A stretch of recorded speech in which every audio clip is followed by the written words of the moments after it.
है क्या, present perfect continuous tense. Present perfect continuous tense का आपको हम पढ़ाए थे अफर्मेटिव। क्या पढ़ाए थे?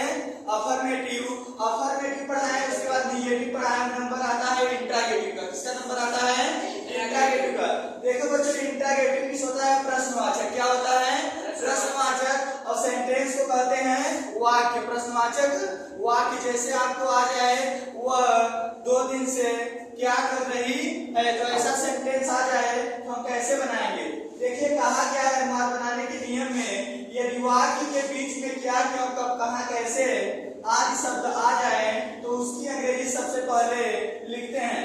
दूसरे पॉइंट में कहा है यदि वाक्य क्या शब्द से शुरू होता है तो हम उसकी अंग्रेजी कर्ता के अनुसार है या है लिखते हैं, फिर सब्जेक्ट को लिखते हैं। शेष नियम हमारे पहले जैसे रहेंगे।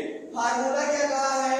WH वर्ड मतलब क्वेश्चन वर्ड, उसके बाद हेल्पिंग वर्ब है, फिर सब्जेक्ट, फिर नॉट, फिर बीन, फिर वर्ब के फर्स्ट फॉर्म में ING, फिर ऑब्जेक्ट, फिर अदर वर्ड, फिर टाइम सिंस और हम आपको लिखाए थे टाइम के लिए निश्चित समय और अनिश्चित समय। निश्चित समय के लिए सिंस का प्रयोग करते हैं और अनिश्चित समय के लिए फॉर का प्रयोग करते हैं प्लस क्वेश्चन मार्क। जैसे एग्जांपल हमारा कहा है वह 2 दिन से क्यों नहीं सो रही है।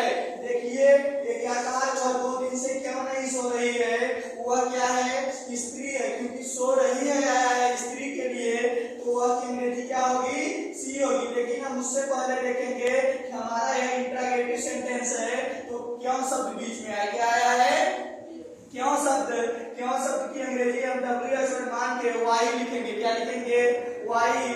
उसके बाद हेल्पिंग वर्ब एक वचन कर्ता के साथ है लिखेंगे, फिर वह की इंग्लिश सी लिखेंगे।